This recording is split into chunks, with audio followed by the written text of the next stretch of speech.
নাগরিকত্ব ঠিক করা কাজ নয়, চাপের মুখে সুপ্রিম কোর্টে স্বীকার কমিশনের। কাউকে দেশ থেকে তাড়ানো লক্ষ্য নয়, ভোটার তালিকা শুদ্ধকরণই একমাত্র উদ্দেশ্য। আর সেই কাজের জন্য নাগরিকত্বের বিষয়টি পরীক্ষা হচ্ছে, তার বেশি কিছু নয়। কোনো পুলিশি তদন্ত হচ্ছে না। এসআইআর শুনানিতে শেষমেশ চাপে পড়ে সুপ্রিম কোর্টে এমনটাই জানিয়েছে নির্বাচন কমিশন। এসআইআর ইস্যুতে সাধারণ মানুষের একাংশ আতঙ্ক তৈরি হয়েছে। ভোটার তালিকায় নাম না থাকলে কি নাগরিকত্ব থাকবে না?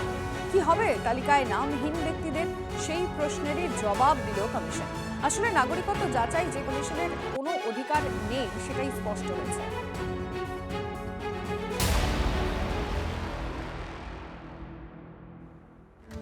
অফিসারদের বিরুদ্ধে রাজ্যের শাস্তি প্রক্রিয়ায় অসন্তুষ্ট নির্বাচন কমিশন। কমিশনের পদ্ধতি মেনেই শাস্তি দিতে হবে 4 জন ইআরও কে। মুখ্য সচিবকে দেওয়া চিঠিতে জানিয়েছে নির্বাচন কমিশন।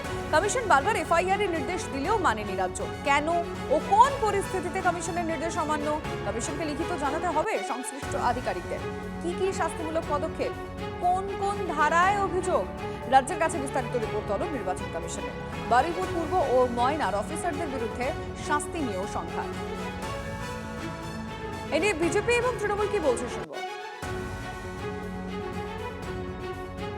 দেখুন, এটা কমিশনের ব্যাপার, এখানে তো আমাদের বিশেষ কিছু বলার নেই। কমিশনের কাছে আমাদের একটাই দাবি থাকবে যে কমিশনকে যেন নাক দন্তহীন যেন বলে মনে না হয়। নির্দিষ্ট ধরাসাপ কমিশন হয়ে পশ্চিমবঙ্গে ভোট করানো সম্ভব নয়। পশ্চিমবঙ্গে যে গভর্নমেন্ট মেশিনারি, এটা গভর্নমেন্ট মেশিনারি হিসেবে কাজ করে না, সরকারি তন্ত্র হিসেবে কাজ করে না। এটা তৃণমূল কংগ্রেসের রাজনৈতিক একটা উইং হিসেবে কাজ করে। তো স্বাভাবিকভাবে নির্বাচন কমিশন যদি ভেবে থাকে যে অন্যান্য রাজ্যে যেভাবে নির্বাচন কমিশন কাজ চালায় সেইভাবে পশ্চিমবঙ্গের কাজ চলবে, এভাবে চলবে না।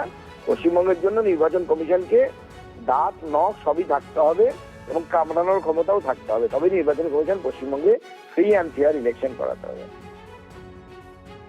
মানুষের উপকারে লাগে না, কিন্তু শাস্তি দিতে পারে। এখনকার নির্বাচন কমিশনও অনেকটা সেই রকম, মানুষের অধিকার, ভোটের অধিকার দিতে পারে না, সেটা কেড়ে নেয়। আর ওদিকে কেন ইয়ারও আর অন্যদের শাস্তি দেওয়া হলো না, সেইটা নিয়ে খুব সজাগ। এই বিজেপির দোসর, বিজেপির কথায় উঠছে বসছে এই কমিশনের এই যে কথাবার্তাগুলো, সেগুলোতে আমাদের তীব্র আপত্তি আছে। গণেশ কুমার বিজেপির হাতে বাছা লোক এসে তুলকালাম করছেন, মানুষের অধিকার কাটছেন একদিকে, আর একদিকে ভয় দেখাচ্ছেন, হুমকি দিচ্ছেন।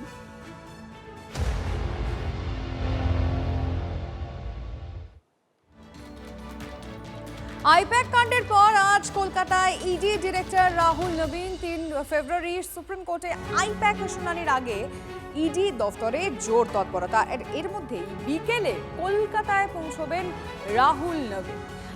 ইডি ডিরেক্টরের সঙ্গে আসছেন আরো 3 জন আইনি পরামর্শদাতা। আগামীকাল সিজিওতে ইডি অফিসারদের সঙ্গে বৈঠক রাহুল নবীনের। গুরুত্বপূর্ণ নির্দেশ দিতে পারেন বলেও খবর। বৈঠক হতে পারে সিবিআই এর সঙ্গেও। রাজ্যপালের সঙ্গে দেখা করতে পারেন রাহুল নবীন।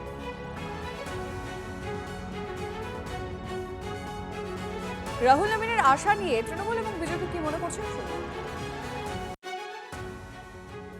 মামলা জোরদার করার জন্য কলকাতায় আসার কি প্রয়োজন আজকের দিনে, সেটা আমি বুঝি না। কারণ আজকের দিনে প্রযুক্তিগতভাবে আমরা যতটা এগিয়ে গেছি, আর আমাদের মাননীয় প্রধানমন্ত্রী ডিজিটাল ভারতের কথা বলেন, সেখানে একজনকে দিল্লি থেকে কলকাতায় আসতে হয় মিটিং করার জন্য, এটা আমি বিশ্বাস করি না। আসলে নির্বাচনের আগে ইডি, সিবিআই সহ সমস্ত কেন্দ্রীয় তদন্তকারী সংস্থাগুলো সেই রাজ্যগুলোতে, যে রাজ্যে নির্বাচন থাকে সেই রাজ্যে তাদের আনাগোনা বাড়তে থাকে। এটা চিত্রনাট্য, পুরনো চিত্রনাট্য, নতুন কিছু নয়।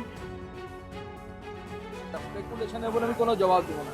ইডি একটি স্বয়ংসম্পূর্ণ সংস্থা, তার ডাইরেক্টর আসবে যাবে, তার ব্যাপার। সেখানে আমরা কি করতে পারি?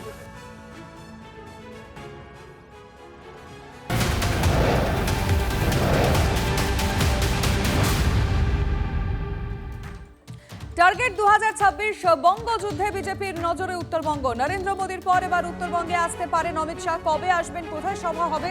প্রসেনজিৎ আমাদের প্রতিনিধির কাছ থেকে জানবো। প্রসেনজিৎ, দেখো, আগামী 31শে জানুয়ারি শিলিগুড়িতে উত্তরবঙ্গের যুব সম্মেলনের আয়োজন করা হচ্ছে। সেই সম্মেলনে অমিত শাহ হাজির থাকতে পারেন। ইতিমধ্যেই নরেন্দ্র মোদী দুবার পশ্চিমবঙ্গে ঘুরে গিয়েছেন এবং প্রচার অভিযান চালিয়ে গিয়েছেন, কিন্তু আগামী 2 ফেব্রুয়ারি থেকে যেহেতু মাধ্যমিক পরীক্ষা শুরু হচ্ছে, একটা লম্বা সময়সীমায় মাইকের ব্যবহারে নিষেধাজ্ঞা থাকবে, ফলে সভা সমাবেশ হবে না। সেই কারণেই বিজেপি মনে করছে আরও একবার নরেন্দ্র মোদীর সফরের পর অমিত শাহকে উত্তরবঙ্গে নিয়ে এসে সভা করা হবে, তাতে উত্তরবঙ্গের যুবদের আমন্ত্রণ জানানো হবে। শিলিগুড়ির কাওয়াখালী মাঠ অথবা তরাই স্কুলের মাঠ, এই দুটি মাঠের যে কোনো একটিতে এই সভা হতে পারে বলে বিজেপি দল সূত্রে খবর। ধন্যবাদ।